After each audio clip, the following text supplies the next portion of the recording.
একটু রেকর্ড করে নিই। অনেকে আসলে আজকে অ্যাটেন্ড করতে পারে নাই, বাট তারা একটু চাচ্ছে রেকর্ডের কোনো ভার্সন দেওয়া যায় কিনা। এটা আমি যে ক্লাসরুম আছে ওইখানে আমি এটা আপলোড করে দেবো। কন্টেন্ট মার্কেটিং কি? Marketing through content is called content marketing. আমার এই যাই আমি লিখছি এই স্লাইডে, এটা খুব খুব বেসিক, খুব সিম্পল। ইচ্ছা করে এই কাজটা করা, কারণ গুগল থেকে নিয়ে বসায় আমি দিতে পারতাম, বাট এটা কোনো লাভ হতো না। আপনারা অর্ধেক বুঝতেন না। সো বেসিক্যালি আমরা যা দেখি আমাদের সোশ্যাল মিডিয়াতে, এই যে ছবি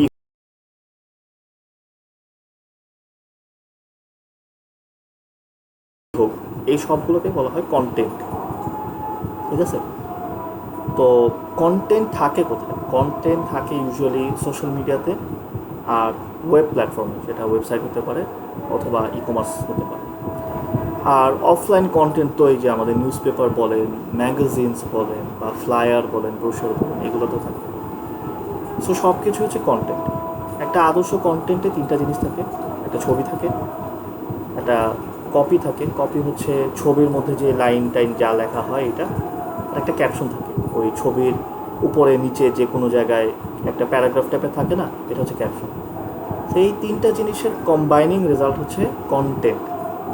এই কন্টেন্ট বানানো, এই কন্টেন্ট প্ল্যান করা যে কী ধরনের কন্টেন্ট বানাবো, টাইম টু টাইম পোস্ট করা বা শিডিউল করা, আর এই কন্টেন্টের রেজাল্ট কী, মানে মানুষজন পছন্দ করতেছে, লাইক কমেন্ট করতেছে না কি, বা এটাতে আমার সেল জেনারেট হচ্ছে বা কি, এই যে রিপোর্টিং, এই জিনিসগুলোকে অল টুগেদার বলা হয় কন্টেন্ট মার্কেটিং।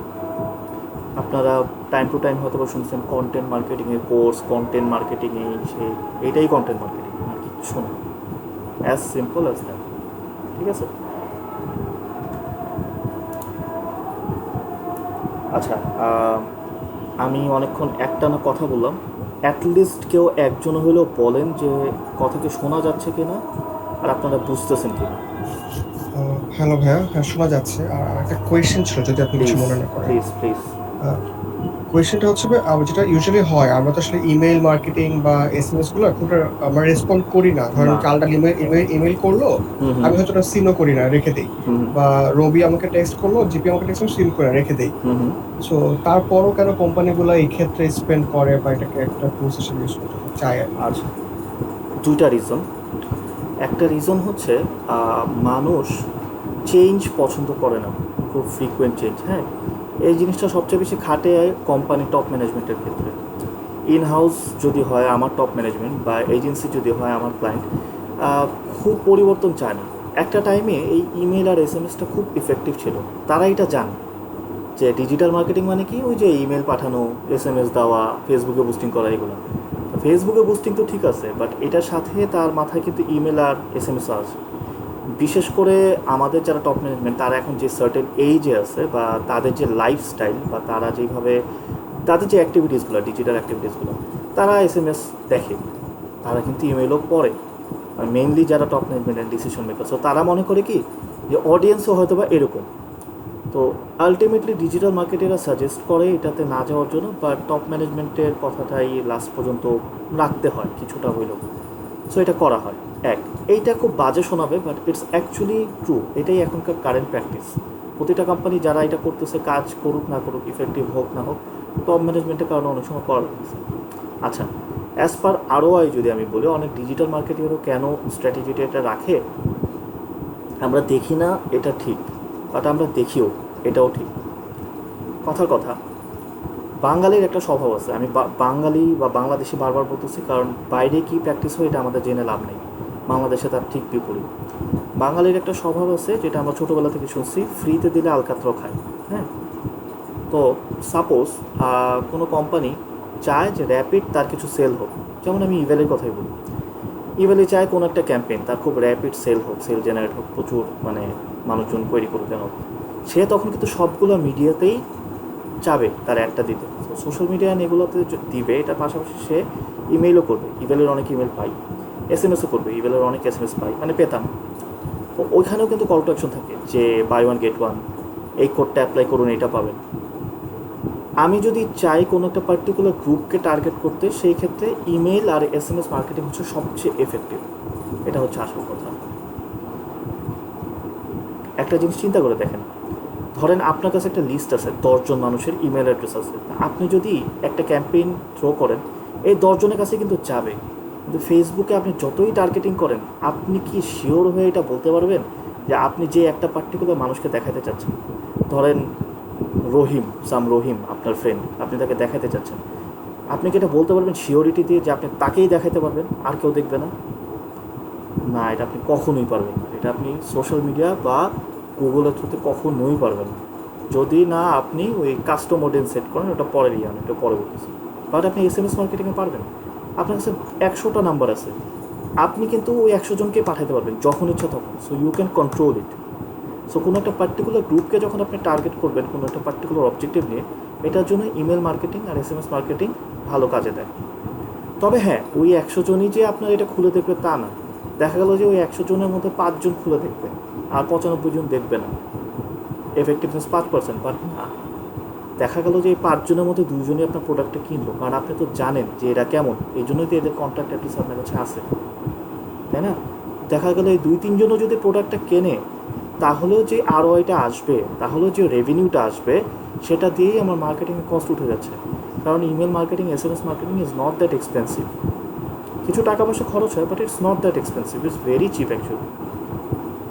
আপনার কিন্তু লস নেই কোনো একটা চ্যানেল থেকে যদি আপনার একটাও সেল হয়, ধরেন আপনি একজন বিজনেসম্যান, আপনি কি খুশি হবেন না? আপনার কি এটা পজিটিভ না যে হ্যাঁ আমার তো একটা বেশি সেল হলো, সমস্যা কি? ফেসবুকে 90টা সেল হয়েছে, SMS-এর থ্রুতে একটা সেল হয়েছে, সমস্যা কি? পরবর্তীতে আপনি চিন্তা করবেন যে থাক ছোটোখাটো হলেও একটা SMS ক্যাম্পেইন দিই। So these are basically the reason যে এখনও বাংলাদেশে ম্যাস এফেক্টিভনেস না থাকার পরও ইমেল মার্কেটিং আর SMS মার্কেটিং করা হয় এবং সামনেও করা হবে। So I guess you got your answer. ভাই আপনি কি ক্লিয়ার? হ্যাঁ ভাইয়া, clear. Thank you so much. আচ্ছা, সো মুভিং অন। এই ছবিটা আই গেস সবাই দেখতে পাচ্ছেন, যেটা আমি আগের স্লাইডে বললাম যে কন্টেন্ট কি, আমি একদম অ্যারো দিয়ে এখানে দেখিয়ে দিয়েছি। দেখেন এই যে বলে এজেন্সি, বড় বড় এজেন্সি, বড় বড় বলি আওড়ায় আর কি, হ্যাঁ, copy writing, caption, KV, AV, হ্যান ত্যান। তো খুব সিম্পলি আগে আমরা বুঝি জিনিসটা, কপি কিছুই না, এই যে ইমেজের লেখাগুলো থাকে এগুলোকেই বলে কপি। কোনো এজেন্সিতে এটাকে বলা হয় ট্যাগলাইন, কোনো কোম্পানিতে এটাকে বলা হয় pay off line, brand pay off line or what not. But মোটামুটি এজেন্সি প্র্যাকটিস হচ্ছে এই জিনিসটাকে বলা হয় কপি, ঠিক আছে? আচ্ছা, আর এই যে লেখাটা ডান পাশে দেখতে পাচ্ছেন ফেসবুকের একটা বড় প্যারাগ্রাফ, এটা হচ্ছে ক্যাপশন, ঠিক আছে? এইটা তো একটা ইমেজ ইটসেলফ, এটা একটা ইমেজ ইটসেলফ। সো এই যে অল টুগেদার এটা একটা কন্টেন্ট। এই যে কন্টেন্টটা আমি বানাইলাম বা এই কন্টেন্টটা বানানোর পিছনে আমি চিন্তা করলাম অ্যান্ড এই কন্টেন্টটা আমি এইভাবে পোস্ট করলাম, এটাকেই বলা হয় কন্টেন্ট মার্কেটিং, নাথিং এলস। আর কিচ্ছু নাই কন্টেন্ট মার্কেটিং, ঠিক আছে? আপনার কি ক্লিয়ার?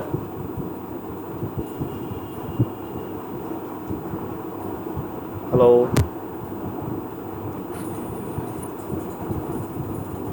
আচ্ছা ভাইয়ারা আপুরা, হ্যাঁ হ্যাঁ শুনতে পাচ্ছি আপনাকে। Great. I was on mute. আমি হ্যালো হ্যালো বলে গেছি। কনসেপ্টটা যদি ক্লিয়ার হয় তাহলে আই উইল মুভ ফরওয়ার্ড। এটা খুব Yeah, easy. content marketing is pretty good. Okay. Great, moving on. আচ্ছা, কোনো একটা সোজা জিনিস যেটা খুব অবভিয়াস, মানে দেখলেই বোঝা যায়, ওইটার মধ্যেও কিছু প্যাচ থাকে সবসময়, শুধু মার্কেটিংয়ের ক্ষেত্রে না, এটা যে কোনো কিছু ক্ষেত্রে। আমরা যখন মুভি দেখতে যাই, দেখে হয়তো বা মনে হয় যে খুব ইজি প্লট, আর এটা তো বোঝাই যাচ্ছে কী হবে, বাট লাস্টে কিন্তু একটা ক্লাইম্যাক্স থাকে। এইটার ব্যাপারটা কিছুটা এরকম, কন্টেন্ট বানায় ফেললে হয়ে গেল না, কন্টেন্ট বানাইতে হয় কোনো একটা কিছু চিন্তা করে, একটা অবজেক্টিভ চিন্তা করে যে আমি কেন এটা বানাচ্ছি, আমি কি চাই এটার মাধ্যমে। সো অনেকভাবে কন্টেন্টকে ক্লাসিফাই করা যায়, বাট আমি জাস্ট দুইভাবে দেখাবো। একটা হচ্ছে কনভার্সন বেসড, একটা হচ্ছে এনগেজমেন্ট বেসড। একটু বুঝাই।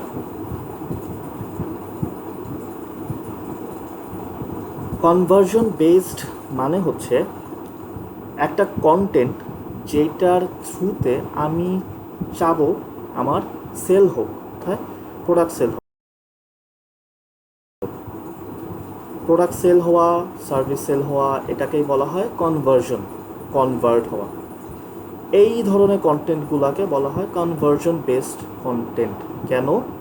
আপনি দেখেন, কপিতে দেখেন, বিকাশ থেকে 260 টাকা রিচার্জে 30 টাকা ক্যাশব্যাক। বলে দিচ্ছি আমি, এটা যখন আমার পেজে একটা কাস্টমার দেখবে, এই অফারটা নেওয়ার জন্য সে কিন্তু বিকাশে 260 টাকা রিচার্জ করবে, তাইলে বিকাশের কিন্তু সেল হইলো।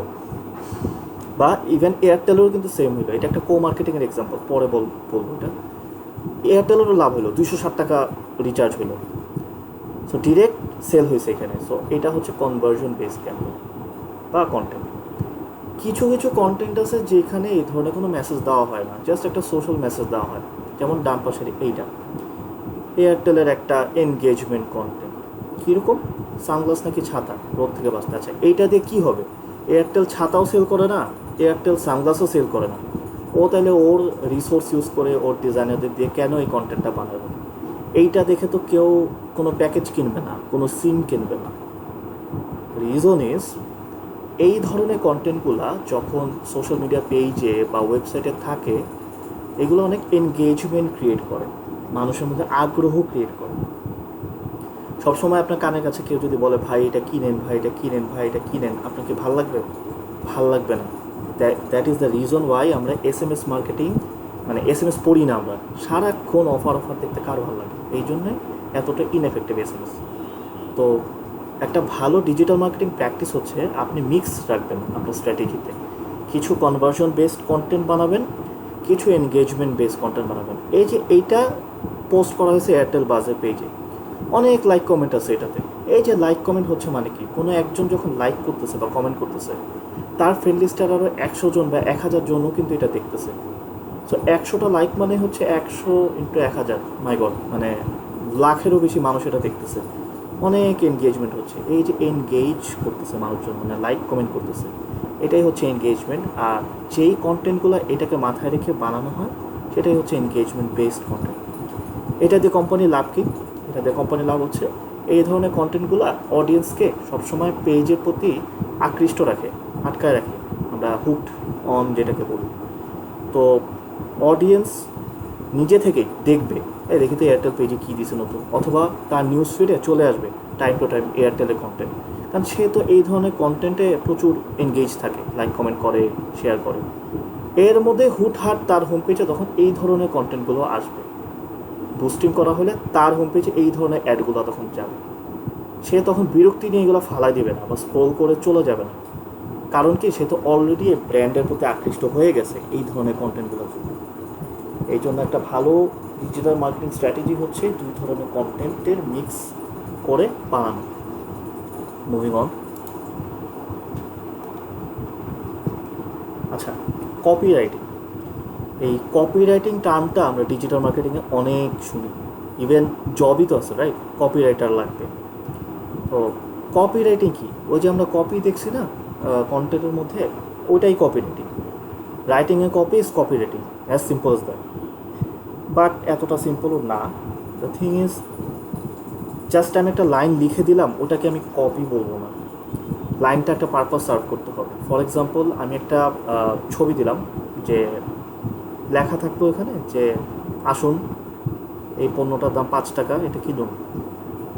এখন যে কেউ এই ধরনের সোজা সাপটা লাইন দেখলে আকৃষ্ট হবে না, হ্যাঁ, দরকার নেই, ভালো লাগতেছে না।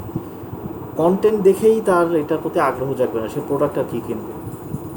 সো আমার কিন্তু পারপাসটা সার্ভ হলো না।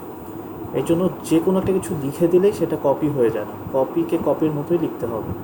একটা লাইনকে ঘুরায় পেঁচায় হোক, কবিতার স্টাইলে হোক, ছন্দের স্টাইলে হোক, কিছু ইন্ট্রিগিং ওয়ার্ড দিয়ে হোক, যাই হোক, ওরা সুন্দর করে সাজায় জিনিসটাকে কপি বানাই দেবে।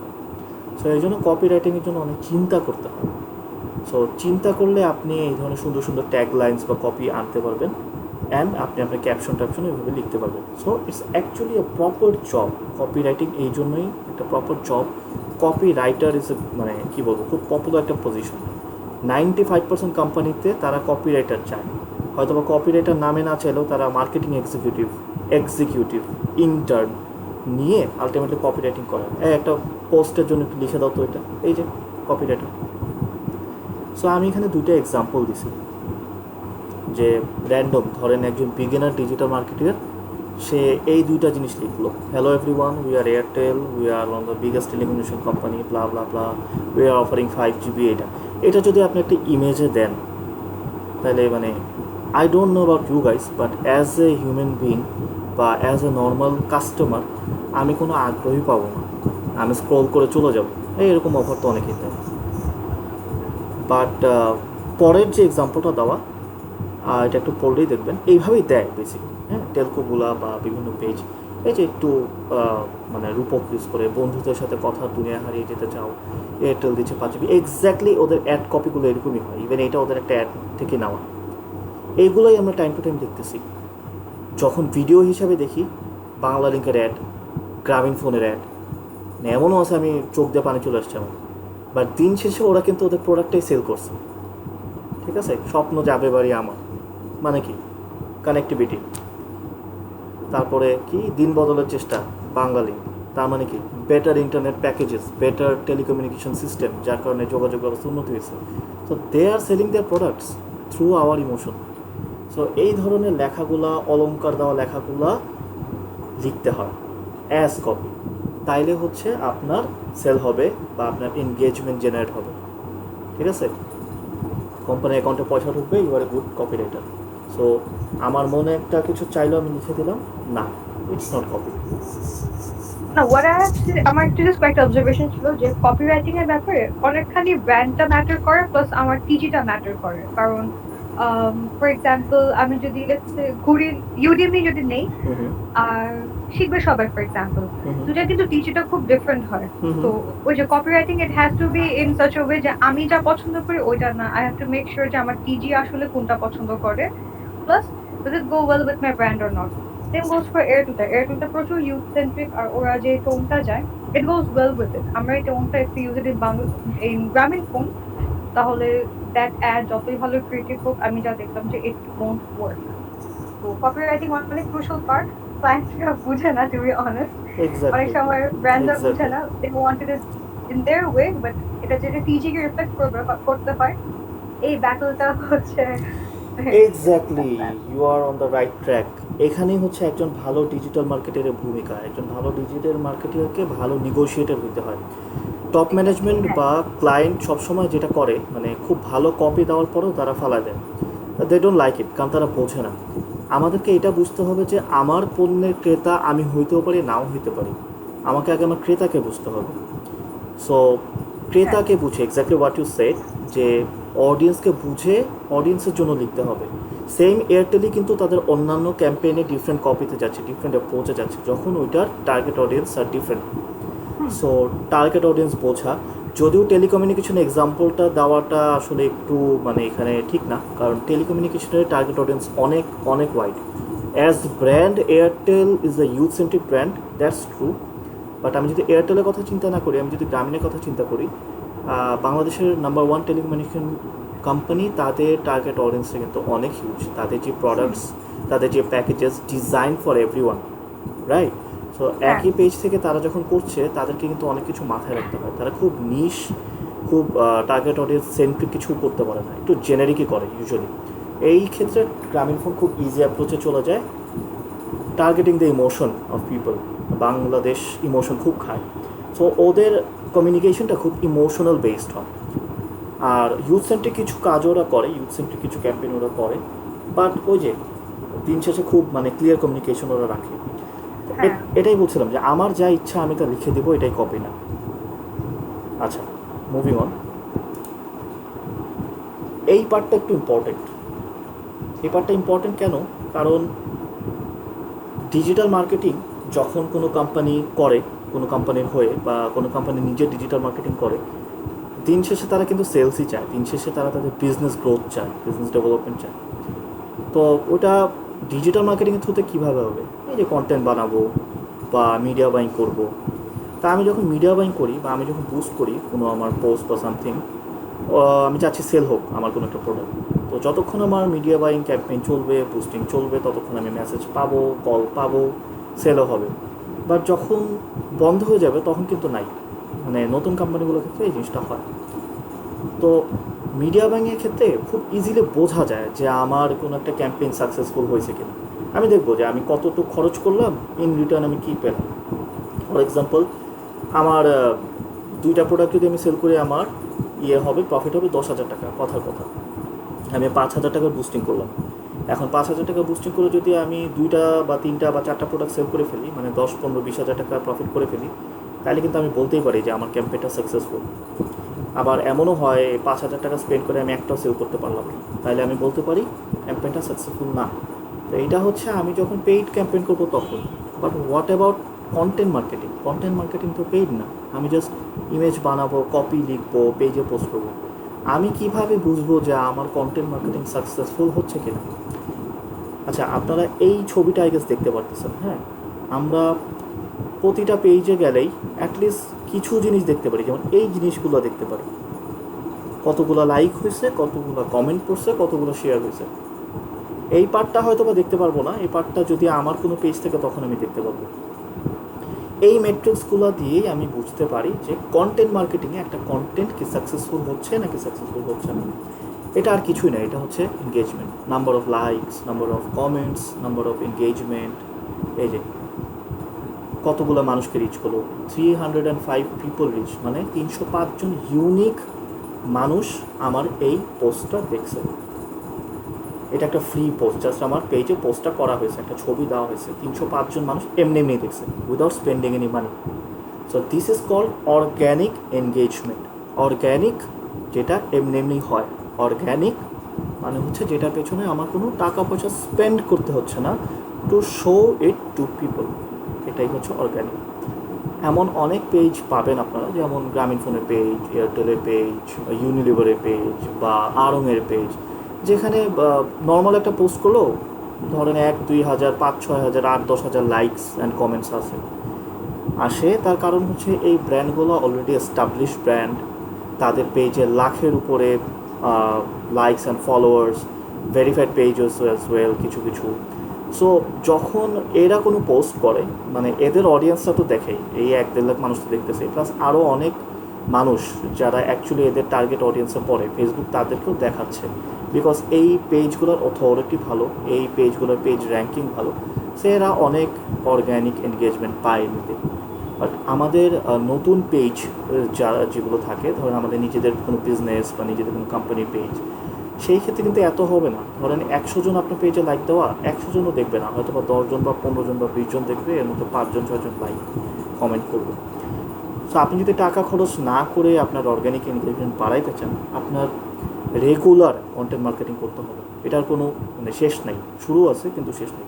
প্রতি মাসে আপনাকে নাম্বার অফ কন্টেন্টস দিতে হবে, বিভিন্ন ধরনের কন্টেন্টস, শুধু লেখা হতে পারে, আর্টিকেল হতে পারে, শুধু ইমেজ হতে পারে, একটা প্রপার কন্টেন্ট হতে পারে, ব্লগ হতে পারে, ভিডিও হতে পারে, ইভেন লাইভ করাও কিন্তু একটা কন্টেন্ট। এটা টাইম টু টাইম যখন আপনি করবেন, আপনার ফলোয়ার্স বাড়বে, পেজের লাইকস বাড়বে, আস্তে আস্তে আপনার এনগেজমেন্ট বাড়বে, অর্গ্যানিক এনগেজমেন্ট।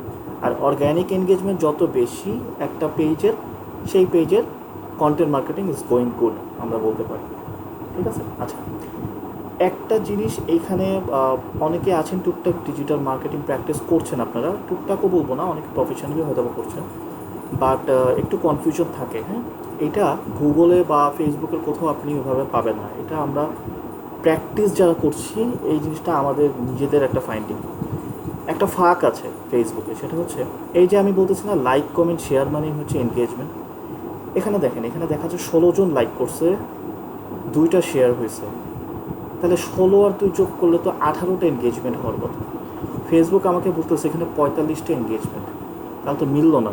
তার মানে কি ফেসবুক আমাকে মিথ্যা কথা বলতেছে? না, ব্যাপারটা তা না। এই লাইক কমেন্ট শেয়ারের বাইরেও আরেকটা ডিফারেন্ট টাইপের এনগেজমেন্ট আছে, যেটার কোনো ভিজুয়াল ডাটা আপনি পাবেন না। ওটা কি, ওটা বলি। ধরেন ফেসবুকে নিউজ ফিড স্ক্রোল করতে করতে তো আমরা অনেক অ্যাড দেখি বা অনেক পোস্ট দেখি। হ্যাঁ, তো মানুষের attention span as per Facebook's data until 2018 or 19, 3 সেকেন্ডের বেশি মানুষ একটা কন্টেন্টে মানে সময় দিতে চায় না, সে স্ক্রোল করে চলে যায়।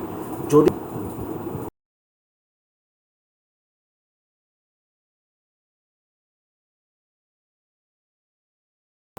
তো ফেসবুকের একটা হিডেন ম্যাট্রিক্স হচ্ছে, কোনো একটা পোস্ট যদি এটা একটু শোনেন ভালো করে, কোনো একটা পোস্ট যদি কোনো কাস্টমার বা অডিয়েন্স অ্যাটলিস্ট 3 সেকেন্ডের জন্য দেখে, ওইটাকেও ফেসবুক একটা এনগেজমেন্ট হিসাবে কাউন্ট করে। তার মানে এই যে 305 মানুষকে রিচ করা হয়েছে, এই 305-এর সবাই এটাকে দেখছে, বাট 3 সেকেন্ডের কল, সবাই একদম খুব মনোযোগ দিয়ে এটাকে দেখে নেই, দেখছে একটা পোস্ট আছে ঠিক আছে, স্ক্রল করে চলে গেছে। মনোযোগ দিয়ে দেখছে বেসিক্যালি এই 45 জন মানুষ, অ্যাকচুয়ালি মনোযোগ দিয়ে দেখছে এই 45 জন মানুষ। So this is year actual engagement. এবং এই 45 জনের মধ্যে 16 জন কোনো একটা রিয়্যাক্ট করছে, আর 2 জন এটাকে শেয়ার করছে।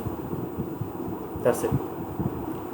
আমাদের এই কনসেপ্টটা অনেকেরই ক্লিয়ার থাকে না, আমরা ক্লিয়ার কনসেপ্ট না নিয়ে আগাই। সো আমাদের টপ ম্যানেজমেন্ট বা ক্লায়েন্ট, সে যদি একটু টেক স্যাভি হয় বা একটু খুঁতখুঁতে হয়, সে কিন্তু এটা জিজ্ঞেস করে ফেলতে পারে। যেমন আমি আমার আর্লি স্টেজে ক্যারিয়ারের আমি কোশ্চেনের সম্মুখীন হইতাম ক্লায়েন্ট মিটিংয়ে গেলে, যে কী ব্যাপার এইখানে 16টা এখানে 45টা, আপনারা কী রিপোর্ট করতেছেন, তা তো ভুল আছে। So it was also very puzzling for us. মানে এমন অনেক হয়েছে যে আমরা মিথ্যাবাদী প্রমাণিত হয়েছে, যে তাহলে কি সমস্যা, ফেসবুকে ভুল দেখায় না, ব্যাপারটা তা না। এবং মজার কথা হচ্ছে গুগল করলে আপনি এই জিনিসটা পাবেন না, বাট এই জিনিসটা আপনাকে কেউ বলেও দেবে না, কোনো কোর্সে কোথাও এই জিনিসটা নেই, but it's actually the fact. 305 জন পিপলকে রিচ করছে দেখে খুশি হওয়ারও কিছু নাই, কারণ অ্যাকচুয়ালি আপনার এটা 45 জন মানুষ মনোযোগ দিয়ে পড়ছে। সো এটা একটা নতুন পেজ থেকে নেওয়া, সেই ক্ষেত্রে বলা যায় ভালোই ছিল এনগেজমেন্ট, বাট দেন এগেন অতও ভালো না। সো আপনাদের নিজেদের পেজের ক্ষেত্রে এই দুইটা জিনিসের দিকে খেয়াল রাখবেন।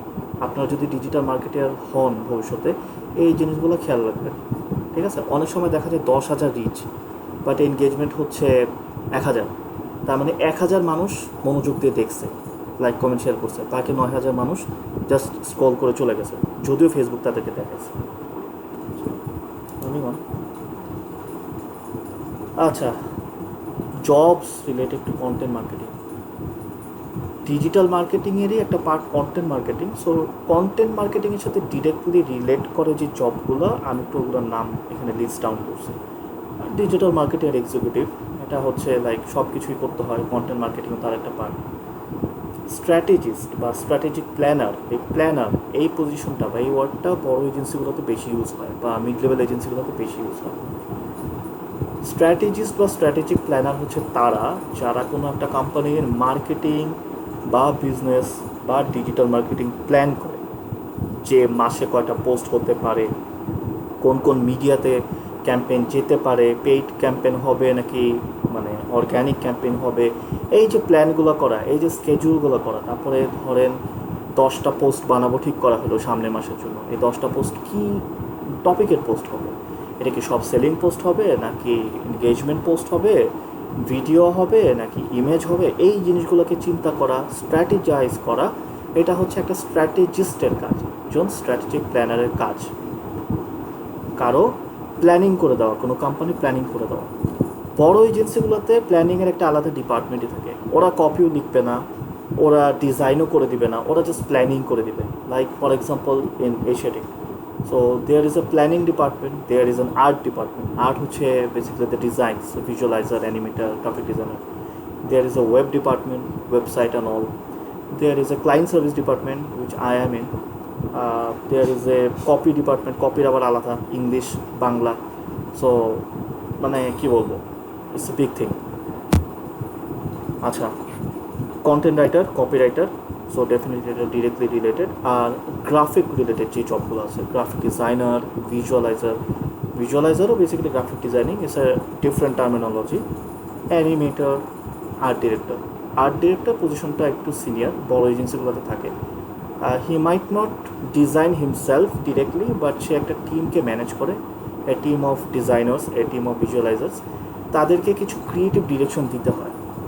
আমার প্ল্যানার হয়তো বা বলে দিবে যে সামনে পূজা আসতেছে, পূজার জন্য একটা ক্লোদিং লাইনের জন্য আমার কিছু কন্টেন্ট বানাইতে হবে, আমি 2টা ইমেজ কন্টেন্ট বানাবো, 2টা ভিডিও কন্টেন্ট বানাবো, ইমেজের মধ্যে এইটা কপি থাকবে, ভিডিওটা এরকম হবে। বাট একজন ডিজাইনারকে যে ডিজাইনিং ব্রিফটা দিতে হবে, যে এইরকম কালার হবে, এইরকম ফন্ট ইউজ হবে, অ্যালাইনমেন্টটা এরকম হবে, এই যে ক্রিয়েটিভ ডিরেকশন, এইটা দেয় হচ্ছে আর্ট ডিরেক্টর বা সিনিয়র অ্যানিমেটর, সিনিয়র ভিজুয়ালাইজার। এটা কোম্পানি ওয়াইজ ডিপেন্ড করে, এই নামগুলো বিভিন্ন কোম্পানিতে বিভিন্ন রকম, বাট এই জবগুলো বা এই প্রফেশনগুলোই হচ্ছে directly related to content marketing. আচ্ছা, কারো কোনো কোয়েশ্চেন? হ্যাঁ ভাইয়া, তো কোয়েশ্চেন ছিল হচ্ছে ভাইয়া, স্ট্র্যাটেজিক প্ল্যানারের যে বিষয়টা, প্ল্যানিং এর ক্ষেত্রে হচ্ছে কতটুকু কি ইনভেস্ট হবে, সেই ফিনান্সিয়াল প্ল্যানিংটাও কি এখানে ইনক্লুডেড? আচ্ছা, এইটা ডিপেন্ড করে, হ্যাঁ এটা ডিপেন্ড করে কেন, কারণ দুই ধরনের হয় ইনভেস্টমেন্ট হয়, একটা হচ্ছে ওভারঅল বিজনেস ইনভেস্টমেন্ট, আরেকটা হয় হচ্ছে আমার মার্কেটিং ইনভেস্টমেন্ট। তো বাংলাদেশে যেটা আমি বললাম, কোনো মানে স্ট্র্যাটেজিক্যালি ফ্রেমড কোম্পানি স্ট্রাকচার খুব কমই আছে, সবাইকে দিয়ে সব কাজ করায়। So I have seen a lot of strategic planners যে বিজনেস মানে কী বলবো, স্পেন্ডিং কীরকম হবে সেটাও সে প্ল্যান করে দিচ্ছে, ওয়ারেস এইটা তার কাজ না। একজন স্ট্র্যাটেজিক প্ল্যানারের কাজ হচ্ছে মার্কেটিং ইনভেস্টমেন্ট বা মার্কেটিং এক্সপেন্ডিচার, সে সেটা সাজেস্ট করবে বা বলে দিবে, বাট বিজনেস এক্সপেন্ডিচার বলা তার কাজ না, বাট সেটাও করা লাগতেছে, অনেক ক্ষেত্রে হয়। বাট আইডিয়াল প্র্যাকটিস যেটা হচ্ছে বড় এজেন্সিগুলোতে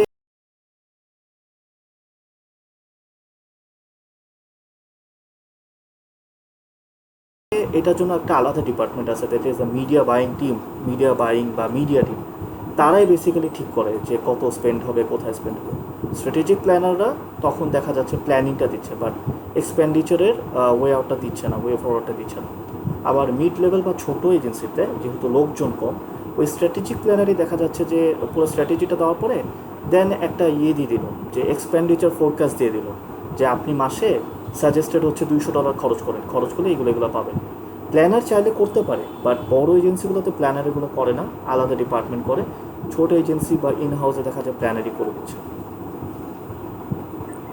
ভাই সেক্ষেত্রে কি আসলে যে প্ল্যানিংটা হয় সেটা কি রিপোর্ট অ্যানালিটিক্স এবং হচ্ছে কম্পিউটার এই সকল ভিত্তির উপর আর কি করে কি প্ল্যানিংটা করে থাকে একজন স্ট্র্যাটেজিক প্ল্যানার? ডেফিনেটলি, কারণ যদি একটা কোম্পানি নিউ হয় বা একজন স্ট্র্যাটেজিক প্ল্যানার একদম নতুন করে কাজ করা স্টার্ট করছে বা একটা এজেন্সি নতুন স্টার্ট করছে, তার কাছে হিস্টোরিক ডাটাগুলো থাকবে না, মানে প্রিভিয়াস ডাটাগুলো থাকবে না। সো সেই ক্ষেত্রে তারা target audience, business, industry, competitor সব কিছু অ্যানালাইসিস করে বেস্ট প্র্যাকটিস বের করে দেন স্ট্র্যাটেজি ফ্রেমওয়ার্ক করে ওটা ফলো করে আগাইতে থাকে। দেন 1-2 মাসের ডাটা পেয়ে সেটা অনুযায়ী কম্পেয়ার করে তারা পরের মাসেরগুলো তৈরি করে। বাট যদি প্রিভিয়াস ডাটা থাকে তাহলে আইডিয়াল প্র্যাকটিস হচ্ছে অবভিয়াসলি প্রিভিয়াস ডাটা অ্যানালাইসিস করা, যে এই কোম্পানি আগে কত স্পেন্ড করতো বা কী ধরনের ক্যাম্পেইন করতো এবং এটার আউটপুট কী আসছে। যদি একজন প্ল্যানার দেখে যে ফেসবুকে স্পেন্ড করে ইন্টারেস্টিংলি কোনো সেলই জেনারেট হয়নি, তাহলে সে অবশ্যই ফেসবুকে সাজেস্ট করবে না ক্যাম্পেইন। সে তখন বলতে পারে ঠিক আছে, আমরা ইনস্টাগ্রামে দেখি বা আমরা ইউটিউবে দেখি বা আমরা ওয়েবসাইটে ব্লগের থ্রুতে দেখি। এটাই হচ্ছে একজন স্ট্র্যাটেজিক প্ল্যানারের কাজ। সো অবভিয়াসলি তাকে রিপোর্ট অ্যানালাইসিস করতে হবে এবং টাইম টু টাইম মান্থলি বা উইকলি একটা রিপোর্ট তাকে জেনারেট করতে হবে যে তার প্ল্যানিং অনুযায়ী কাজ ঠিকঠাক মতো হচ্ছে কিনা। এটাও তারই মানে জবের একটা পার্ট, একটা বড় পার্ট অ্যাকচুয়ালি। বাট যদি আমি নতুন করে স্টার্ট করি, আমার কাছে কোনোই ডাটা নাই, তখন আমি কী করব, আমি কম্পিটিটর অ্যানালাইসিস করব যে আমার কম্পিটিটররা কী করতেছে, ওদের রেজাল্ট কীরকম। ইন্ডাস্ট্রি অ্যানালাইসিস করব যে অন্যান্য কোম্পানিরা বেসিক্যালি কী করতেছে, ইন্ডাস্ট্রি প্র্যাকটিস কী, এইগুলো। ওকে, আরেকটা কোশ্চেন ছিল হচ্ছে কপিরাইটারের তাহলে শুধুমাত্র কাজে হচ্ছে লেখা, আর লেখাটা কতটুকু ক্রিয়েটিভ এবং কতটুকু অ্যাট্রাকটিভ হতে পারে, খালি জাস্ট লেখাটা নিয়ে হচ্ছে তাদের কাজ? একজন আইডিয়াল কপিরাইটারের কাজ হচ্ছে যত ধরনের লেখা আছে সব, কপি লেখা, ক্যাপশন লেখা, ব্লগ লেখা, ট্রান্সলেশন করা, ইভেন এসইওর কথা যেটা আমি বলেছিলাম যে এসইওটা পরে বলবো, এসইওর একটা পার্ট, একটা বড় পার্টে কিন্তু কপিরাইটাররা they play a very vital role, because এসইওর মধ্যে ব্লগ লেখা, ব্লগ হচ্ছে এসইওর খুব ইম্পর্ট্যান্ট একটা টুল। ওয়েবসাইটে যত বেশি ব্লগ থাকবে, যত ওয়েল রিসার্চ কিওয়ার্ড মিশ্রিত ব্লগ থাকবে, ওই ওয়েবসাইট তত বেশি ভালো সার্চ ইঞ্জিনের ক্ষেত্রে এসইওর জন্য। এই ব্লগগুলো লেখে কারা? অবভিয়াসলি কপিরাইটারই লেখে। এই কিওয়ার্ডগুলো রিসার্চ করে কারা? স্ট্র্যাটেজিস্টরাও করতে পারে, বাট ম্যাক্সিমাম ক্ষেত্রে যেটা দেখা যায় কপিরাইটাররাই করে। সো হ্যাঁ, লেখা তাদের মেইন কাজ, বাট শুধু লেখাই না, রিসার্চ অ্যাজ ওয়েল ও তাদের মেইন কাজ। ইভেন ছোটো এজেন্সিগুলোতে যেখানে লোকজন কম, সেখানে দেখা যায় একজন কপিরাইটার আর একজন গ্রাফিক ডিজাইনার বা ভিজুয়ালাইজেশন, দ্যাটস ইট। কোনো আলাদা স্ট্র্যাটেজিস্ট নাই, কোনো আলাদা স্ট্র্যাটেজিক প্ল্যানার নেই। সো সেই ক্ষেত্রে কপি রাইটার নিজেই কনসেপ্টটা লিখে ডিজাইনারকে ব্রিফটা দিচ্ছে যে ভাই আপনি এইভাবে এইভাবে করে দেন, মানে he is or she is playing the part or role of a strategic planner or executive. So main task হচ্ছে লেখা, বাট নট এভরিথিং। আচ্ছা, আর গ্রাফিক ডিজাইনার, ভিজুয়ালাইজার, আমাদের ইন্ডাস্ট্রিতে অ্যাকচুয়ালি যেটা দেখা যায় যে খুব বাজেভাবেই বলি, আমি জানি না এখানে গ্রাফিক ডিজাইনিংয়ে কেউ আছেন কিনা বা ভিজুয়ালাইজার কেউ আছেন কিনা, খুব কম মানুষে চিন্তা করতে চায় বা আউট অফ দ্য বক্স কিছু চিন্তা করতে চায়। দেখা যাচ্ছে যে স্ট্র্যাটেজিস বা প্ল্যানার বা এক্সিকিউটিভ বা কপিরাইটার যা দিচ্ছে সেটার উপরে সে একটা ডিজাইন বানায় দিচ্ছে। বাট আমরা বলি না আউট অফ দ্য বক্স কিছু চিন্তা করা, খুব কম ভিজুয়ালাইজার আমি দেখছি, একটু জুনিয়র পর্যায়ে যারা আছে। আর যখন সে অ্যানিমেটার হয়ে যাচ্ছে, ভিজুয়ালাইজার হয়ে যাচ্ছে, ভিজুয়ালাইজার মানে কি, হু ভিজুয়ালাইজার্স, তখন সে দেখা যায় চিন্তা করে আচ্ছা ঠিক আছে ও কপি দিছে এটা ঠিক আছে, বা ডিজাইনটা আমি এমনি করবো না এমনি করবো। এটা বড় এজেন্সির এক্সপার্ট যারা আছে বা ওয়েল নোন ইন্ডাস্ট্রিতে যারা খুব ভালো ডিজাইনার যারা বা অ্যাকচুয়ালি খুব মানে হার্ড ওয়ার্কিং ডিজাইনার যারা আছেন তারা করে। বাট বিগিনিং স্টেজে জুনিয়র ডিজাইনার যারা আছে আমি তাদেরকে খুব একটা আউট অফ দ্য বক্স চিন্তা করতে দেখি না, এটা একটা স্যাড ট্রুথ। সো এইগুলো হচ্ছে আমার content marketing related direct jobs. আমরা যারা জব সিক করছি, আমরা যারা অ্যাপ্লাই করছি, আমরা যদি এই ধরনের পজিশনগুলো দেখি যে সার্কুলার হয়েছে, আমরা এগুলোতে অ্যাপ্লাই করতে পারি। আর তার আগে আমাদের বুঝতে হবে যে এর মধ্যে কোনটা আমাদের জন্য পারফেক্ট, আমাদের সাথে যায়। আচ্ছা, কিছু কমন কিউএনএ আছে ডিজিটাল মার্কেটিং নিয়ে, আমি খুব শর্ট করে বলে যাই এইগুলোর পরেও যদি আপনাদের কোনো কোশ্চেন থাকে প্লিজ গো অ্যাহেড।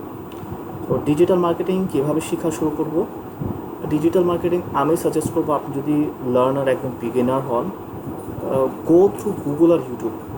কারণ সত্যি কথা বলতে কি আমার হাতে করেই গুগল আর ইউটিউবে হয়েছে, not a single person was there যে আমাকে যে কোনো একটা কনসেপ্ট একটু মুখে বলে দিছে। আমি গুগল করছি, আমি ইউটিউব কোর্স মানে দেখছি, ভিডিও দেখছি, প্র্যাকটিস করছি, নিজেই ব্লগ লিখতাম, নিজেই টপিক সিলেক্ট করে আর্টিকেল লিখতাম। এই অ্যাসপিরেশনটা নিজের মধ্যে আনতে হবে যে আমি গ্রো করতে চাই। তবে এখন কিন্তু অনেক মেটেরিয়ালস আছে, আপনি ইউটিউবে আর গুগল কিন্তু অনেক মেটেরিয়ালস পাবেন। হ্যাঁ, সো গো থ্রু দোজ, এগুলো হচ্ছে বেসিক।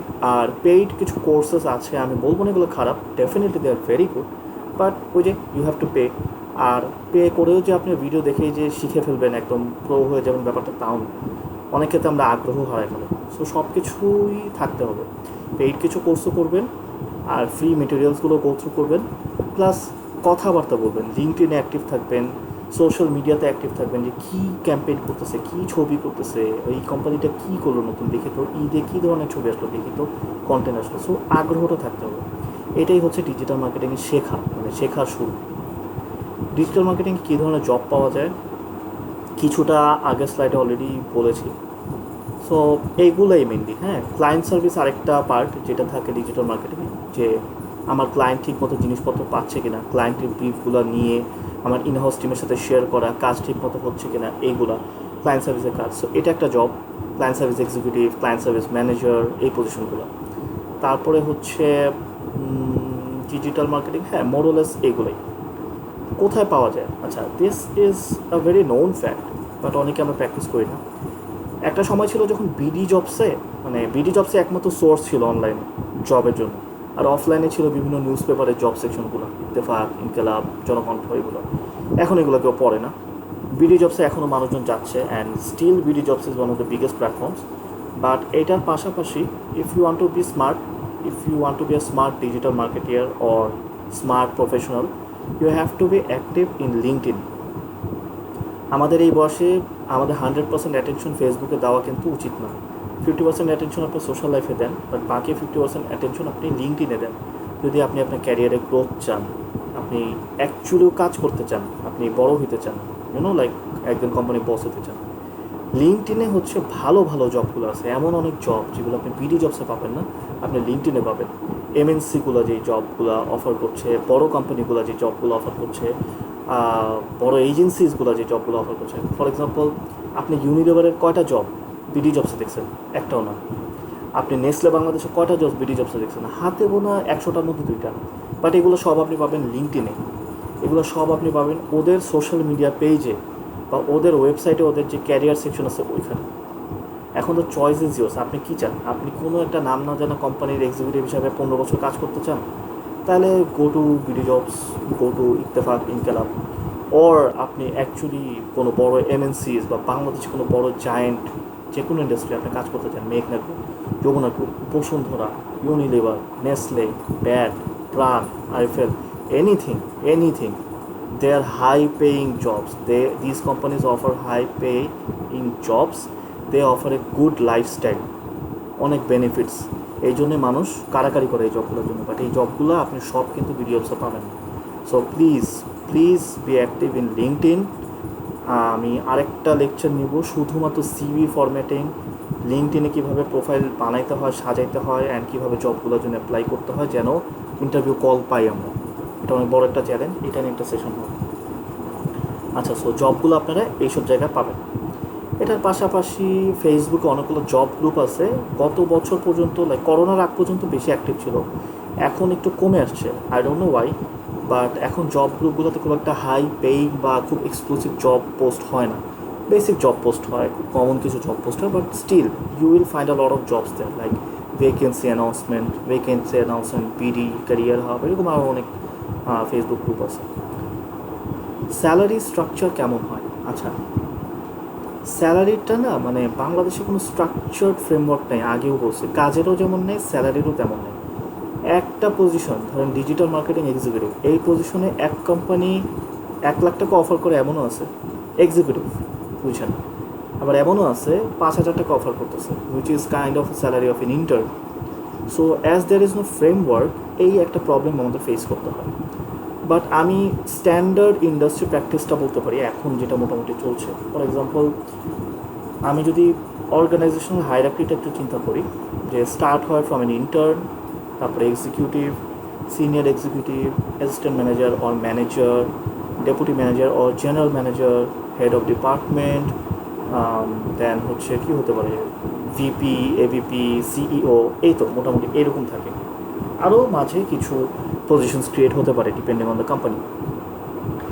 আমাদের ইন্টার্নদের তো এটা একদম অলিখিত একটি আছে যে 5,000 টাকা, আই ডোন্ট নো ওয়াই।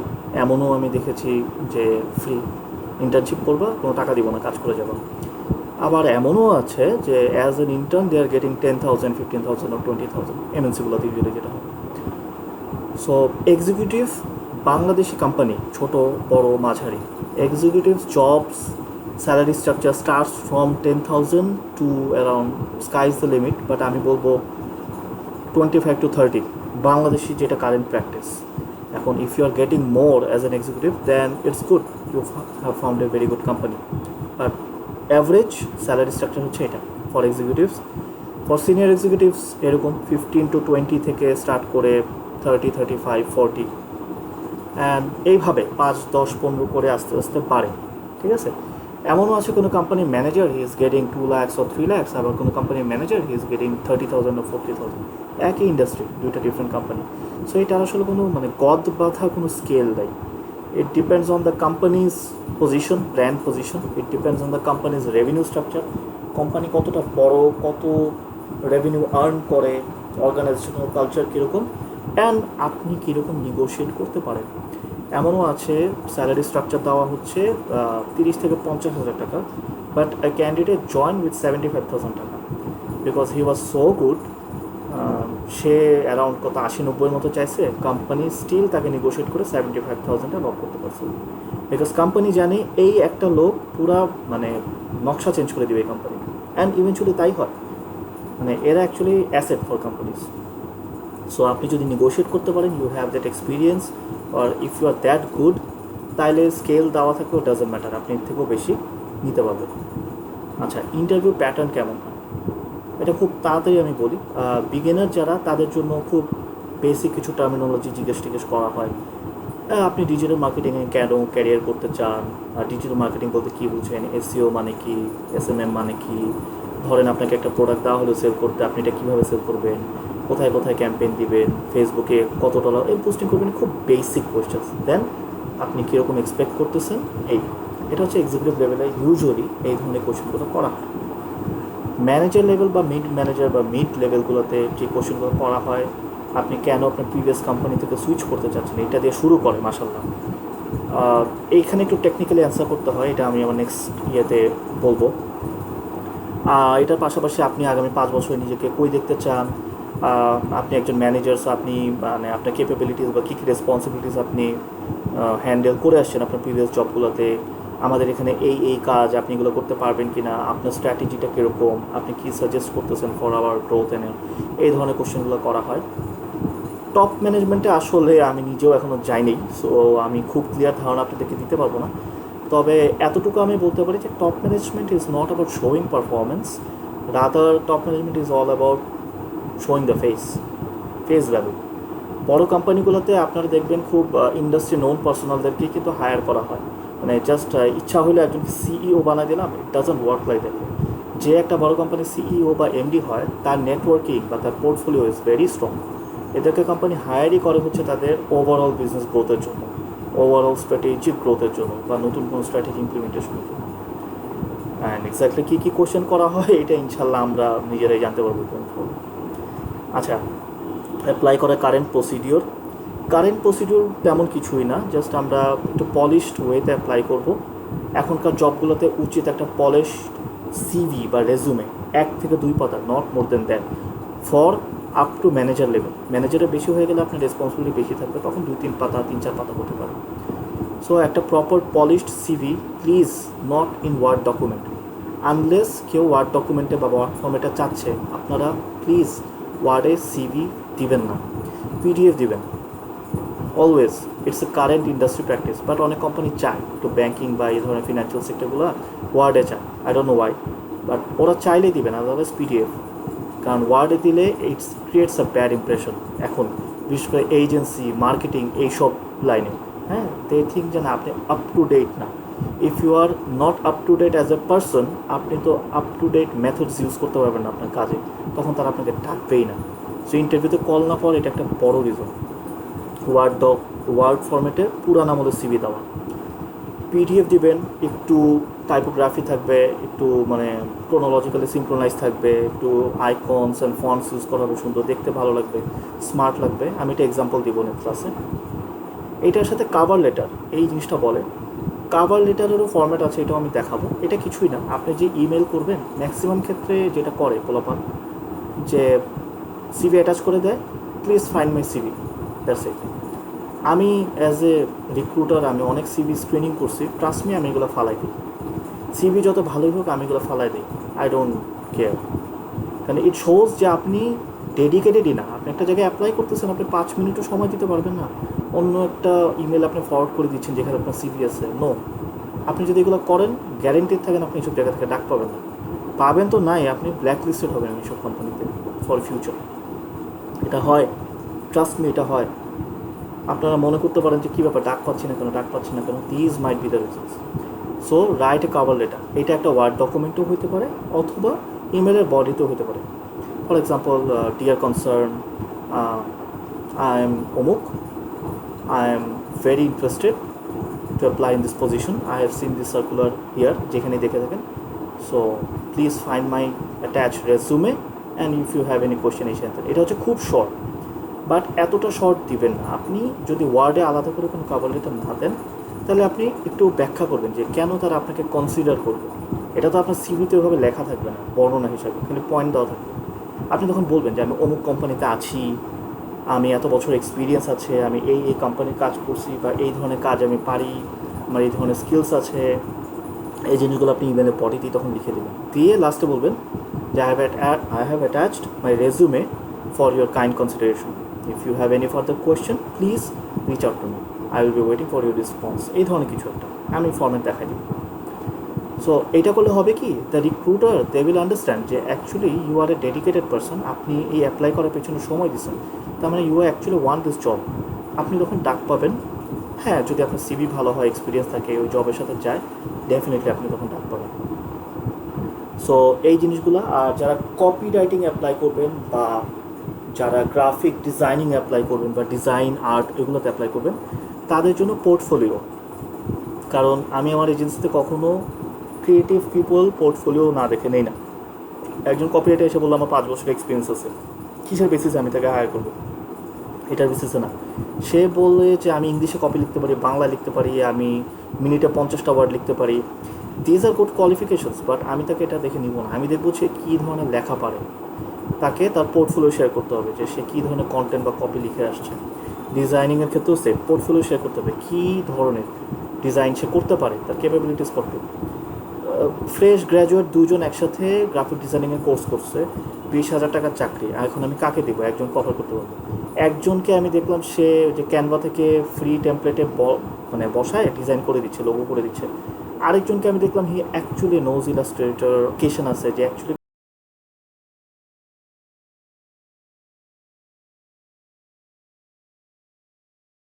কাজ জানে, আমি তাকেই নেব। So portfolio is very important. আপনি যখন পোর্টফোলিও দিবেন, আপনার কাজগুলো যখন সে দেখতে পারবে রিক্রুটার, তখন আপনার ইন্টারভিউতে কল পাওয়ার চান্স অনেক বেশি। তো এখানে একটা ভুল কপিরাইটাররা বা ডিজাইনাররা করেন, আপনারা পোর্টফোলিও লিঙ্কটা শেয়ার করেন। সো এটার ক্ষেত্রে ডাক পাওয়ার সম্ভাবনা অনেক কম, 5%, 95% ক্ষেত্রে আপনি ডাক পাবেন। স্যালারি রেঞ্জ এবং স্কেল বলে দিচ্ছি। ডিজিটাল মার্কেটিং এর ভাইয়া ক্যারিয়ার। একটু ইন্টারাপ্ট করতে পারি? হ্যালো, হ্যালো, জি ভাইয়া শুনতে পাচ্ছেন? হ্যাঁ হ্যাঁ শুনতে পাচ্ছি। ভাইয়া I have a question about Sure. Salary range. হ্যাঁ sure. অ্যাজ এ ফ্রেশার আমাদের আসলে কতটুকু এক্সপেকটেশন রাখা উচিত? লাইক ইন্টারভিউতে গেলে তারা হচ্ছে আমাদের আস্ক করে আপনার এক্সপেকটেশন কি? সো এ ব্যাপারে যদি কিছু বলতেন। আচ্ছা, that's a very good question actually. হ্যাঁ, অনেক সময় মানে ওদের যে অফার্ড রেঞ্জ ওরা ফার্স্ট এটা বলতে চায় না। সো ওইটার কাছাকাছি না হলে ইন্টারভিউ ভালো হলেও আসলে কল ব্যাক পাওয়া যায় না। তো সেক্ষেত্রে কী করা উচিত? Now the thing is that only 10 or 20% companies actually display or show, মানে তারা কতটা দিতে চায় আগে থেকেই বলে দেয়, সার্কুলারই বলে দেয়, অথবা ইন্টারভিউতে বলে, বাট বাকিরা বলে না। সেই ক্ষেত্রে যেটা হয়, আমি অলওয়েজ সাজেস্ট করি কোনো ক্যান্ডিডেটকে before going into an interview একটু স্টাডি করে যাওয়া। হ্যাঁ, ধরেন আপনি ইউনিলিভারের ট্রেনিং এক্সিকিউটিভ হিসেবে আপনি যাচ্ছেন। সো ফাইন্ড আউট আপনার পরিচিতদের মধ্যে ইউনিলিভারে আর কেউ আছে কিনা। যদি পান তাহলে ফাইন্ড আউট যে ওই ডিপার্টমেন্টে কেউ আছে কিনা। Then you just ask around, just direct salary ask করেন না, আপনি ফার্স্টে আস্ক অ্যারাউন্ড কী ধরনের জব হয়, কী ধরনের রেসপন্সিবিলিটি, বস কীরকম বা কাকে রিপোর্ট করবো। দেন আপনি আস্ক করেন যে স্যালারি রেঞ্জটা কীরকম, ভাই any idea. As they work in the industry themselves, তারা তো জানবেই, তারা তখন ডিরেক্ট না বললেও তারা রেঞ্জটা বলে দেবে আপনাকে। এখন আপনি যদি এইরকম না পান তাহলে একটু সোশ্যাল মিডিয়াতে একটু সার্চ করেন যে মানুষজন কী বলতেছে। আপনার অন্য মানুষজন হলো এই কোম্পানি সম্পর্কে কী বলতেছে, বিভিন্ন জব গ্রুপগুলোতে মানুষজন কী বলতেছে, বা ওদের পেজে, ওদের পোস্টে, কমেন্টে মানুষজন কী বলতেছে। অনেক কোম্পানির পেজে গিয়ে দেখবেন মানুষজন গালি দিচ্ছে, এরা বেতন দেয় না, বেতন ভালো না। তো আপনি অলরেডি একটা অ্যান্সার পাই গেলেন। অনেক পেজে আপনি গিয়ে দেখবেন কারাকারি লেগে আছে, লাইক যে এমএনসিগুলোতে বা বিগ কোম্পানিগুলোতে। তার মানে কি, they offer good salaries and all. Exact ফিগারটা জানাটা অলওয়েজ একটু টাফ হয়, বাট আপনি অলওয়েজই রেঞ্জ জানতে পারবেন ফ্রম আস্কিং অ্যারাউন্ড পিপল। হ্যাঁ, আর কিছু আপনাকে আইডিয়া অ্যাকচুয়ালি করতে হবে এইভাবে ওই একটু রিসার্চ করে।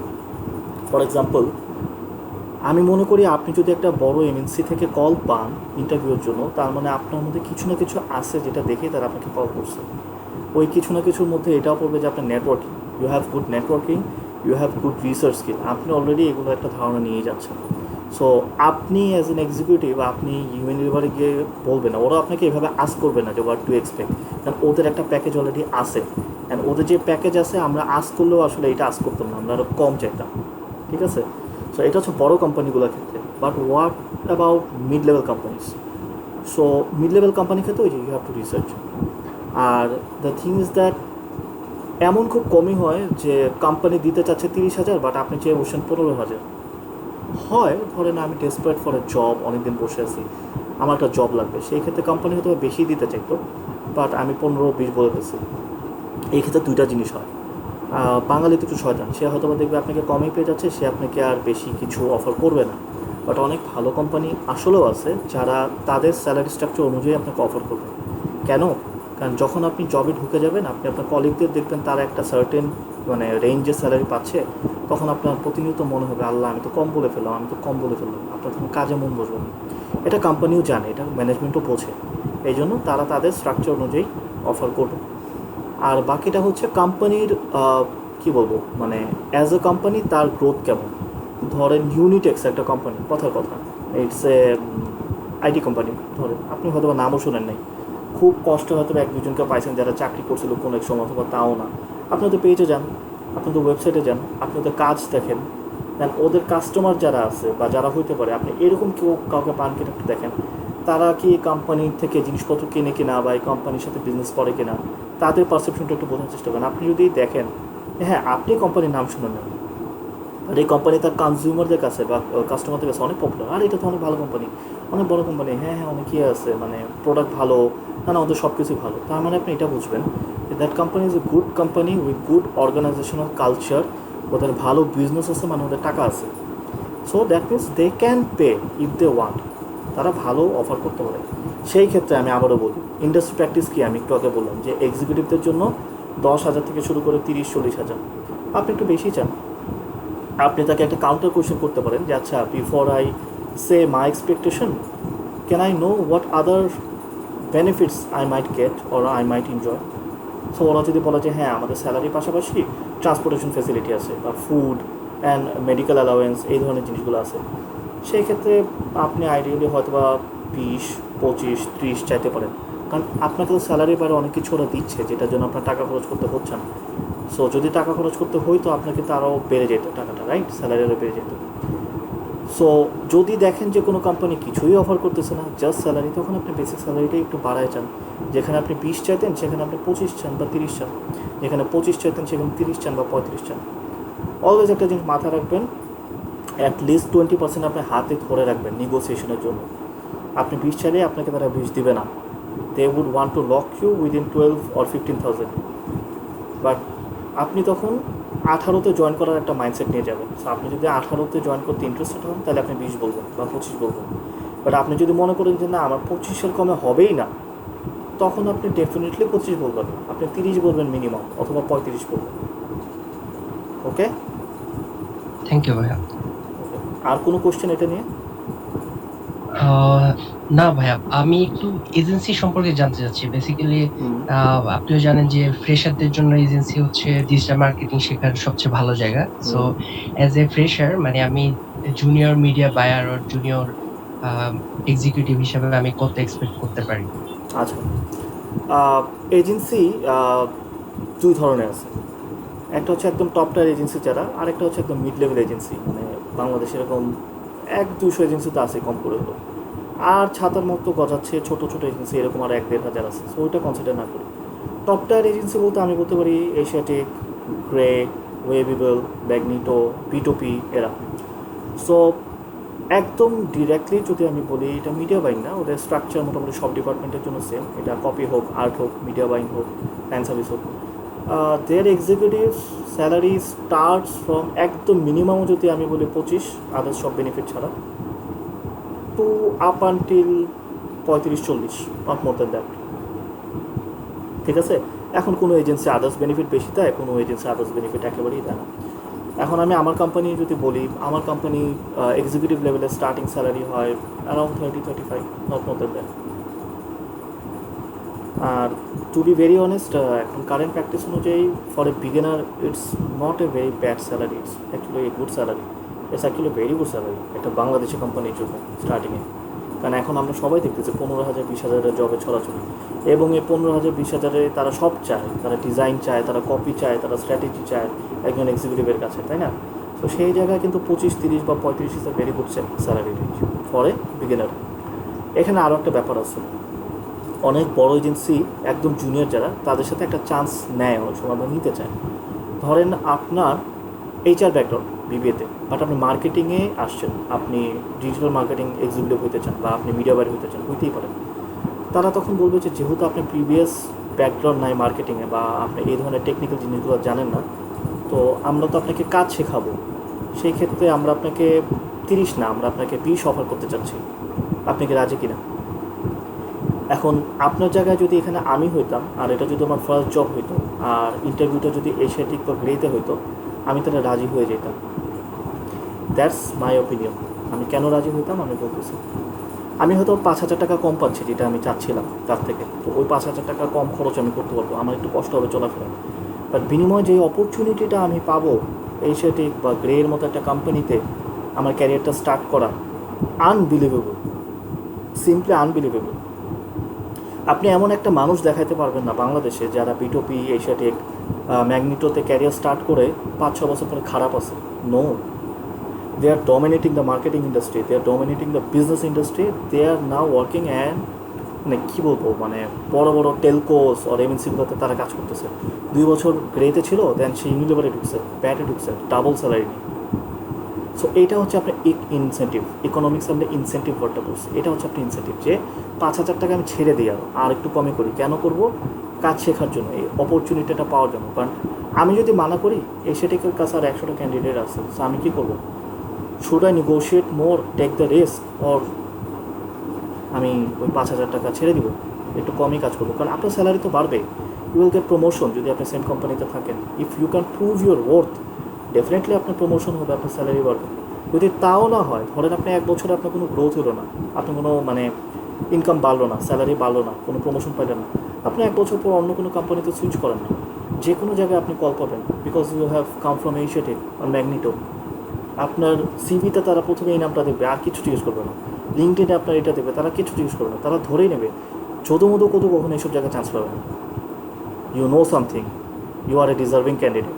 তখন আপনার পরবর্তী জব থেকে আপনি শুরু করবেন নেগোসিয়েশন, যে না আমার এটা তো হবে না। আপনি তখন তারা 40 অফার করলে আপনি তাদের কাছে 50 যাবেন, না আমি 50 করে জয়েন করবো না। But for a beginner, if you do not have any brand exposure, ধরেন কোনো বড় কোম্পানিতে জব করেননি, আমি সাজেস্ট করবো যদি এইরকম অপরচুনিটি পান, এই নেসলে টেসলে বা প্রাণ টান বা ভালো স্কোয়ার টোয়ার এইসব কোম্পানিতে 2-4-5 হাজার টাকা কম হলেও please join. Start your career, shape your career first. ব্র্যান্ডের একটা ট্যাগ লাগা, বিলিভ মি। আপনি যদি নর্থ সাউথ বা আইবিএ থেকে না হন, ডিইউ থেকে না হন, আপনি অন্য ইউনিভার্সিটি থেকে হন, আর তার উপর যদি আপনি অন্য ব্যাকগ্রাউন্ডের হন, মানে ইন্টারভিউ কল পাওয়া টাফ হয়ে যাবে, লেট অ্যালোন চাকরি পাওয়া। অনেকে ফেস করতেছেন এই জিনিসটা। সো লাকিলি যদি বেসিক্যালি ভাইয়া আমি হ্যাঁ। এই জিনিসটাই হচ্ছে আমি ফেস করতেছি। আমি বেসিক্যালি এইচআর ব্যাকগ্রাউন্ড, বাট আমার ইন্টারেস্ট হচ্ছে ডিজিটাল মার্কেটিং। সো আমি কিছু এজেন্সি ভাইবা ফেস করছি, দেন হচ্ছে কিছু কোম্পানি ফেস করছি, বাট সব জায়গাতেই হচ্ছে আমার ইউনিভার্সিটি অ্যান্ড হচ্ছে আমার ব্যাকগ্রাউন্ড এই জিনিসটা নিয়ে হচ্ছে বেশি কনসার্ন দেখাচ্ছে আর কি। সো এই জিনিসগুলো কিভাবে ওভারকাম করা যায়? আচ্ছা, আমি অল্প কিছু বলি, বাট ডিটেলস আমি নেক্সট ক্লাসে বলবো, কারণ আজকে আসলে অনেক হ্যাঁ, টাইম হয়ে sure. যাচ্ছে। এটা অনেক বড় একটা চ্যালেঞ্জ, হ্যাঁ, বিগিনারদের জন্য। এই জন্য যেটা করতে হয়, কিছু সাপোর্টিভ এলিমেন্ট দিতে হয় ইন্টারভিউকে। ফর এক্সাম্পল, আপনি এইচআর থেকে পড়ে আসছেন, আপনি যদি তাকে দেখাতে পারেন যে আমি না এডিশনাল কিছু ডিজিটাল মার্কেটিংয়ের কোর্সও করছি, আর আমি এই জিনিসগুলো জানি, অ্যান্ড তাকে আপনি কাউন্টার করবেন যে in spite of being an HR graduate, আমি জানি এসইও কী, আমি জানি ডিজিটাল মার্কেটিং কী, আমি জানি, তার মানে আমার আগ্রহ আছে, তার মানে আমি তোমার জন্য কাজ করতে পারবো। সো বাকিটা দেয়ার কল। তারা যখন আপনার অ্যাসপিরেশনটা দেখবে, আপনার আগ্রহটা দেখবে, ডেফিনেটলি দে উইল, ইনশাল্লাহ they will give you an opportunity. But এটা একটু টাফ। সো এই জন্য অনেকে যেটা করে, আন্ডারগ্র্যাড অন্য সাবজেক্টটা থাকলেও এমবিএ করে ফেলে, মাস্টার্স করে ফেলে, করে হয়তো বা মার্কেটিং করে ফেলেছে মেজর। অনেকে এমন আছে, আমার ওয়াইফ এমন। সো এটা গোয়িং ফরওয়ার্ড তাদের যদি ইজিয়ার হয়, তখন তারা বলতে পারে যে না আমার তো সার্টিফিকেটও আছে মার্কেটিং। এইভাবে ক্যারিয়ার সুইচ করে অনেকে, ঠিক আছে। বাট বিগিনারদের জন্য আমি বলবো, যদি এমবিএ কেউ না করে থাকে, তাহলে অ্যাডিশনাল কিছু কোর্সেস করতে, কিছু পোর্টফোলিও বানাইতে, নিজে নিজে কাজ করে মানুষের জন্য 1-2টা দোকানে ফ্রিতে কাজ করে দেন না, সমস্যা কি? আপনার পোর্টফোলিও বাড়ান, আপনি তখন দেখাতে পারবেন এই যে আমি কিছু কাজ তো করছি, আমি কাজ পারি, ঠিক আছে। জি, থ্যাংক ইউ। এইটা নিয়ে আমি আরও ডিটেলস, এটা হয় নাই আসলে পুরোপুরি আমি বলতে পারিনি, কারণ সময় নেই। আমি আরও ডিটেলস আমি নেক্সট ক্লাসে এটা নিয়ে আলোচনা করবো। আচ্ছা, এটা একটা slide. He is mister Shahriar Amin, he is the head of marketing of Philip Morris International. He is also my current faculty. আমি এখন ডিজিটাল মার্কেটিংয়ের একটা কোর্স করছি, আমার last semester. So I am doing my MBA in U lab. তো he is a very very nice guy and very talented guy. He is considered as one of the marketing ও digital marketing gurus of Bangladesh, হ্যাঁ, currently. So আমি এখানে তার একটা video মানে share করেছি, link share করেছি। Very recently Bangladesh brand forum থেকে একটা ওয়েবিনার আয়োজন করা হয়েছে। এখানে স্যার হচ্ছে কন্টেন্ট মার্কেটিং নিয়ে বেসিক্যালি একটা 15-20 মিনিটের একটা স্পিচ দিছে। ওটা ভালো অ্যাকচুয়ালি। যদি আপনারা সিরিয়াস হন, একটু 10-15 মিনিট খরচ করে শুনেন স্যারের কথাগুলো। আমি পুরোটা এখন প্লে করে দেখালাম। কিছু রিসোর্সেস, আমরা বলি না কোথা থেকে শিখবো, কোথায় কী আছে, খালি আমরা টাকা খরচ করতে চাই। টাকা খরচ করার আগে একটু দেখি ফ্রিতে কী কেনা যায়। ইনবাউন্ড মার্কেটিং, প্রতিটা ডিজিটাল মার্কেটিয়ারকে যারা বিগিনিংয়ে আছে তাদেরকে আমি সাজেস্ট করি এই কোর্সটা করার জন্য। এটা হাবস্পট একাডেমির অনেক পপুলার একটা কোর্স, প্লিজ এটা করবেন। খুব সহজ করে, সুন্দর করে অনেক কিছু এখানে এক্সপ্লেন করা আছে। একটা ফ্রি সার্টিফিকেট পাবেন। ওই সার্টিফিকেটটা আপনার লিঙ্কডইনে অবশ্যই অ্যাড করবেন। এইটা নিয়ে আমি নেক্সট ক্লাসে বলবো, এই সার্টিফিকেট অ্যাড করা এমন ফান্ডামেন্টালস অফ ডিজিটাল মার্কেটিং, গুগলের একটা free course, it's a wonderful course for beginners. সব কিছু আপনি এখানে পাবেন, এই কপি, কন্টেন্ট, মিডিয়া বাইং, সব কিছু, ডিজাইন, এভরিথিং। এরপরেও দুইটা পেইড কোর্স আছে। পেইড হলো অত বেশি টাকা না। ইউডেমির নাম আমরা অনেকে শুনেছি, উডেমি বা ইউডেমি টাইপের। ইউডেমিতে এই ডিজিটাল মার্কেটিংয়ের উপর অনেক কোর্স আছে, এর মধ্যে এইটা একটা ডিজিটাল মার্কেটিং মাস্টার ক্লাস। এইটা আমি অফারে কিনেছিলাম কত $15-20 দিয়ে। সো এরকম সারা বছর তো অফার চলে, আপনি দেখবেন অফারে এরকম $10-15 দিয়ে কিনতে পারবেন। ইউজুয়ালি এগুলোর দাম হয় 100-150-200 টাকা। এগুলোর মধ্যে টোটাল সব কিছু পাবেন ডিজিটাল মার্কেটিংয়ে, social media, SEO, SEM, reporting, email marketing, Twitter, printer, সব পাবেন এটার মধ্যে। So it's a very good course. হ্যাঁ, আরেকটা হচ্ছে ডিজিটাল মার্কেটিং স্পেশালাইজেশন, এটা কোর্সেরার একটা কোর্স। কোর্সেরা উডেমির মতো একটা প্ল্যাটফর্ম। এটা শিকাগোর একটা ইউনিভার্সিটি ডিজাইন করা কোর্সটা, অনেক বড় একটা কোর্স। এটা ওদের ওই মাস্টার্সের অন্তর্ভুক্ত একটা কোর্স আর কি। আপনার এটা ফ্রিতে করতে পারবেন, লিঙ্ক দেওয়া আছে, কিন্তু এটা সার্টিফিকেট চাইলে ইউ হ্যাভ টু পে। তো পেমেন্টটা একটু বেশি। এইটাও আসলে চাইলে আপনি ওদেরকে ইমেল করে একটা স্কলারশিপ টাইপের নিতে পারবেন। তো এইটাও আমি নেক্সট ক্লাসে ডিসকাস করবো এটা নিয়ে। এই লিঙ্কগুলো আপনারা একটু খুলে দেখেন, তাইলেই পারবেন। অ্যাটলিস্ট আই উড রিকোয়েস্ট আপনারা সেপ্টেম্বরের মধ্যে এই দুইটা কোর্স করে ফেলেন। অ্যাটলিস্ট যারা সিরিয়াস, রিয়েলি সিরিয়াস শিখতে চান বা ডিজিটাল মার্কেটিংয়ে ক্যারিয়ার করতে চান, এই দুইটা লাগবে আপনার, মাস্ট।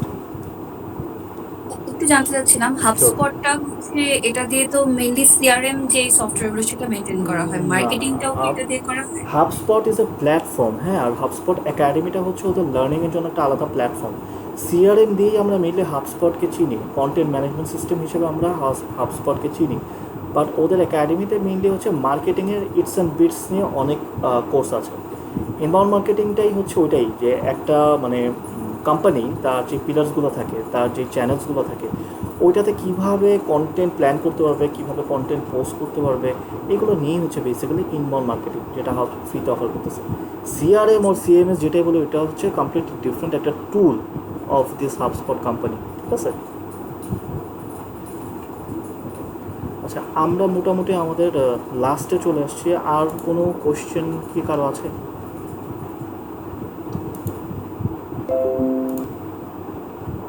কোনো এডিশনাল কোশ্চেন্স, কোনো কিছু যদি না থাকে তাহলে আজকে শেষ করে দেবো। টানা অনেকক্ষণ কথা বলছে, আই গেস ইটস বোরিং না?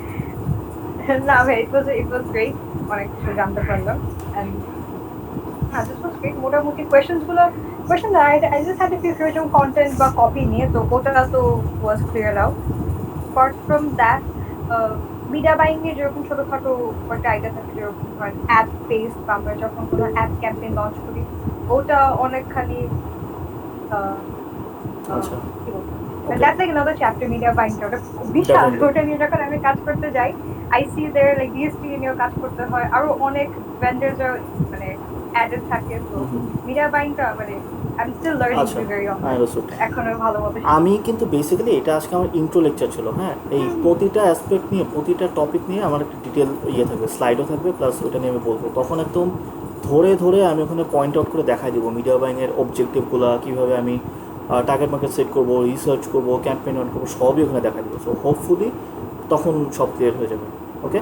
হ্যাঁ, ও গ্রেট। আমার ওই যে গুগল ট্যাগ ম্যানেজার, তারপর হচ্ছে পিক্সেল ইন্টিগ্রেশন, এগুলা মানে I'm just learning these things. তো যখন শুনলাম ওকে sounds very intimidating, then I googled it, পর বুঝলাম যে আচ্ছা, তো এটা জাস্ট বেসিক মেকানিজমটা জানতে পারলে আমি এক্স্যাক্টলি আমি একদম বেসিকটাই বলবো। আমি ইচ্ছা করে খুব ডিটেলস এখানে বলবো না, কাজ আমি এখানে আমার পার্টিসিপেন্ট মেজরিটি অ্যাকচুয়ালি খুব ডিটেলস যেতে চাবে না, তারা একদম বিগিনার স্টেজে আছে। সো আমি হয়তো একদম বেসিকটাই বলবো। But then again you guys can always reach me out যদি আপনাদের আরও কিছু জানতে হয়। আচ্ছা আপু, মে আই আস্ক, আপনি কি মানে কিসে আছেন এখন? You seem to be I started my career through BTech, brand communication executive ছিলাম। কোথায়? আমি I didn't catch the company name. BTech digital, BTech, right, great, good. So you are agency person? একদম শুরু থেকে একদম এজেন্সি পারসনই। And এই next month থেকে ইনশাআল্লাহ I will be joining Light to Eye for Light to Eye, same okay, yeah. brand communication এর টিমে সিনিয়র এক্সিকিউটিভের জন্য। ব্র্যান্ড কমিউনিকেশনের এক্স্যাক্টলি কোন পার্টটা আপনি দেখবেন একটু বলবেন কাইন্ডলি? আমি পুরো ক্লায়েন্ট সার্ভিসিং দিয়ে শুরু করেছি, turns out I'm a client servicing person. I try to explore other aspects. এখন buying শিখছি, buying idea থাকাটা ভালো হয়, নাহলে I'll be able to face the brands or the clients, ওদের face করতে পারবো, questions গুলো answer করতে পারবো। এক্স্যাক্টলি আমার কাহিনী, বিকজ এশিয়াটিকে আমার অ্যাপয়েন্টমেন্ট পাওয়ার অনেক বড় রিজনই ছিল এটা, because as I am a professional media buyer, so when my MD was asking Ferdous Hasan Nevin, he was asking যে সবই ঠিক আছে, বাট আপনি তো একজন মিডিয়া বায়ার, আপনাকে আমরা ক্লায়েন্ট সার্ভিসে নিব, আমাদের এক্সপার্টিস থাকা উচিত।